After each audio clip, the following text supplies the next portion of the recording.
There is a brand new incredibly fast way to level up your guns in just 20 to 30 minutes by using this new weapon XP method now that the Exfil farm method is gone in Modern Warfare 3 Zombies. So if you were using that method, it's now patched, and after the patch this is the new fastest way to level up your guns really quickly and easily. So I'm going to explain how to do it in just a second, and if you are struggling to level up your guns, I would recommend jumping onto this method as soon as possible because they may change it again and other people might catch on to it and therefore it might be more difficult. But at the moment it's a great way to level up your guns, so if you find this useful, drop a like on the video and make sure you're subscribed to stay up to date with all my latest Modern Warfare 3 weapon XP methods, glitches, and all my other guides on the channel. Without further ado though, let's dive straight into this amazing weapon XP method. So as I say, I'm sure a lot of you will be aware that the Exfil method in Zombies is now patched, where basically what would happen is that you'd go to the Exfil point, you'd keep calling in helicopters, and there'd be tons and tons of zombies spawning, get loads of kills, and as simple as that, you'd level up your weapons really fast. Unfortunately, Sledgehammer Games have actually patched that now. Not sure if it's because there's some stability issues or they're not happy with us exploiting the game to earn weapon XP that fast, but either way, it's no longer around. The zombies are still there, and towards the end of the game there will be quite a few zombies, but it's nowhere near as many as before, so it's no longer a viable method. However, this new method is going to be almost as good and gives you unlimited zombies. Literally, you can get zombies throughout the whole game from start to finish, hence you will get more zombies with this method than with the Exfil method. Alright, let's get stuck in. So what you want to do, in order to get your guns to max level in 20 to 30 minutes, you need to put a few things onto your class before you start the game, and what you want to do is first of all get the weapon you want to level up and put it in your insured slot. Then you want to put on the energy mine field upgrade, same as before. What this does is it spawns an explosive dealing massive damage to enemies who set it off. Basically, if you set it down, it will send out a few pulses of energy which will destroy zombies. It's useful to thin the zombie herds if you're getting overwhelmed, but it's also good for weapon XP as well. It counts as XP towards your weapon, so it is worth using, and I'll explain in a minute why that's important. You also want to put on a Semtex grenade or another piece of lethal equipment, and for your tactical I'd recommend putting on a stim so you can heal, or put on decoy grenades so you can distract the zombies and to get them to pile up. And finally, make sure you activate a weapon XP token if you have one to double the weapon XP earn rate and half the grind time for leveling up your gun. You can obviously get these weapon XP tokens from the Battle Pass. Campaign has 3 hours. This new limited time Call of Duty Endowment event has some. Certain challenges in Zombies multiplayer. There's loads of different ways to get these weapon XP tokens, so it shouldn't be too difficult. Alright, so what you want to do when you actually spawn into the game is you want to be doing a specific contract that is going to get you unlimited zombies. So what you want to do is you want to head to the Outlast contract, which is the little blue contract with the satellite dish symbol on it. There's not too many of them on the map, but at the moment this is not a very well known method, so I would recommend going for this before it gets more popular again. This Outlast contract, what it tries to get you to do is you go there, you activate what's called a PND. There's loads of like ether crystals around the area. It's almost like hard point for a multiplayer where basically you've got to sit on it and the progress will go from 0 to 100%. You just got to capture that area basically. Now while you do that, zombies going to spawn, and I'll explain in just a second how that's going to feed into this great weapon XP method. Like I say, activate the contract, get any cash or gear you need before you start, and then when you get there, there'll be one of these canisters, and if you go up to it, it will say activate PND. So once you do that, it will start the mission, and what you want to do is capture it for a little while. Now when you first capture it, there won't be many zombies spawning at all, but after a little while there'll be more and more coming. What you want to do is you want to aim for about 50 to 60% capture rate, and the reason for that is because that's going to ensure that enough zombies are set up to spawn in. If you stop it before this, it won't work, and if you stay in that area and let it go up to 100%, you'll finish the contract and then there'll be no more zombies, so it won't be worth doing. So what you want to do is basically get it to 50 to 60% capture rate and then step out of the zone you're trying to capture, out of the building. The progress bar will stop progressing any further and it will actually slowly start to count down. Now that doesn't matter at all, but because you've got it to that percentage, it will have forced enough zombies to spawn, and the good thing is at the moment in the game they will keep spawning over and over again. So no matter how long this contract goes on for, there's no time limit. You can literally just leave the contract running and running and running, and there'll be more and more zombies spawning constantly throughout the whole game, which is absolutely fantastic. Now the good thing about this is that there will normally be one area or one main area that the zombies are spawning from, so if you see them coming from a particular direction, try to follow them, and eventually you'll get to an area where you see them literally just spawning in front of you. So they'll keep just popping into the map in front of you over and over again, and at that point you know where the main sort of spawn area is for these zombies. Now the good thing is obviously if you just sit in that area and look at the zombies in the spawn, you can very quickly take them out because you're killing them right at the source. But the thing is they will keep coming over and over again, so it is really fantastic. Basically just sitting there, keep killing them over and over again. Once the progress rate goes down to 0%, nothing will happen. Zombies will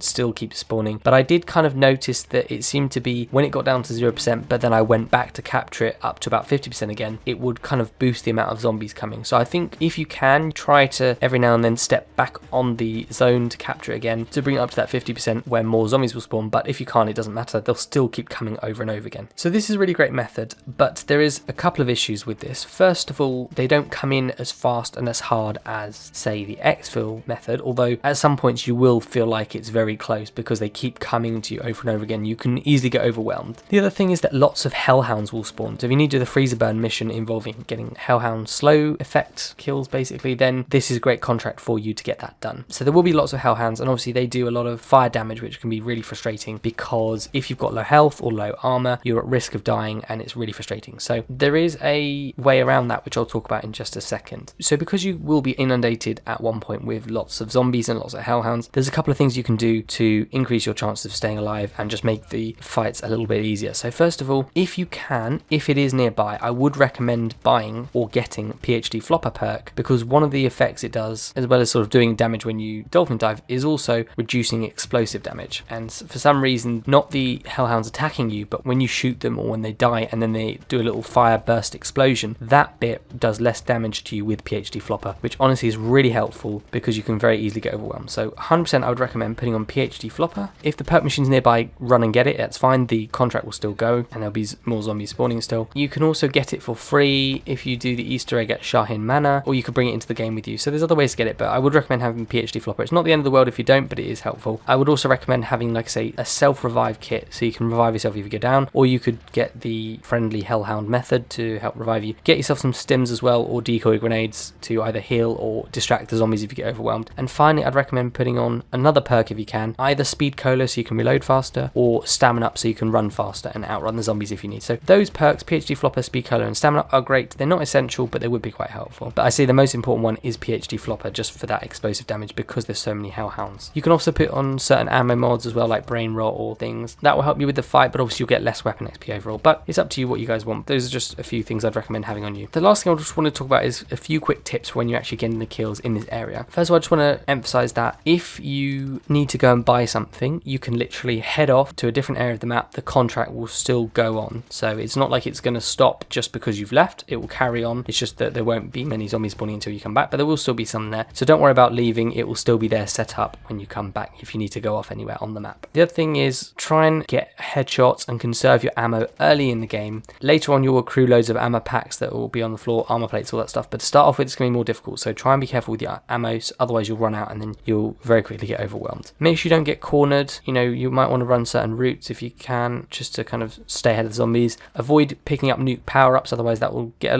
rid of a lot of the zombies, but you won't get any weapon XP for it. But make sure you're using other power-ups that are useful, such as insta-kill, as this means you only need one bullet to kill zombies, so you can just spray really fast to mow a lot of them down, which is great. So just keep doing this for as much of the game as you want. And when you're doing this Outlast contract, I would recommend just using your gun, your lethal equipment, any kill streaks, and the energy mine field upgrade, as this all counts towards weapon XP and it will charge your field upgrade too. So definitely keep using this, not just your gun. You can use whatever you like. The other thing I was just going to say is that there is a cap with this method as well. So unfortunately, once you hit about 750 zombies with this method, the amount of weapon XP you get per zombie kill dramatically goes down. So it's not worth carrying on. So once you notice you've got about 750 kills, obviously there's no counter at the game at the moment, but once you think you've got about that, or once you notice that suddenly your weapon XP rate is really slow, then what you want to do is basically leave the match and restart another game. Now what I would recommend doing is when you're finished, head to the nearest Exfil point for several reasons. First of all, you obviously don't want to lose your gear, so that's how you have to finish the match by exfilling. But also the Exfil point should be relatively free of friendly players now, because the Exfil method is a lot less popular because there's nowhere near as many zombies. There will still be a fair amount of zombies, especially towards the end of the game, so it's worth doing one round of Exfil while you're leaving their match to get a bit of kills and a bit of weapon XP, but don't obviously make it your main focus, and at the same time don't avoid doing the Exfil, because you still do get kills and weapon XP, which is good. It's just not as much as before because there's less zombies overall. But like I say, because less people will be farming this Exfil method, it's going to be much more empty, and therefore you're going to have a much better chance of getting most of the kills from the Exfil region. And then at this Exfil method, like I said before, make sure you're using a gun, lethal equipment such as a Semtex, any kill streaks such as a sentry turret if you pick one up, your energy mine field upgrade, all that stuff is going to count for weapon XP, and it's going to charge your field upgrade to use over and over again to get more and more weapon XP. So definitely keep using all these things. Exfil, end the game, restart the next one, and then go back to the Outlast contract and do it all over again. That is currently the fastest way in Modern Warfare 3 to level up your guns really quickly in like 20 to 30 minutes. So unfortunately it's not quite as fast, like I say, as the previous Exfil method, but it's still really, really good. It's currently the new best way after the update, so it's definitely worth doing. Hope you guys found this useful. If you did, make sure to drop a like on the video. Check out my other videos. I've got a camo guides playlist if you're doing any of the camo challenges. I've got a zombies playlist if you're doing any of the missions or you need help with anything in zombies. zombies, and I've got other weapon XP methods as well which you might want to check out, and different weapon XP glitches if you guys are interested in any of that. So I'll have cards on the video and links in the description if you guys want to check out any of those. Finally, just make sure you subscribe to stay up to date with all the latest Modern Warfare 3 and Warzone videos, but thank you so much for watching, and I'll see you all on the next one.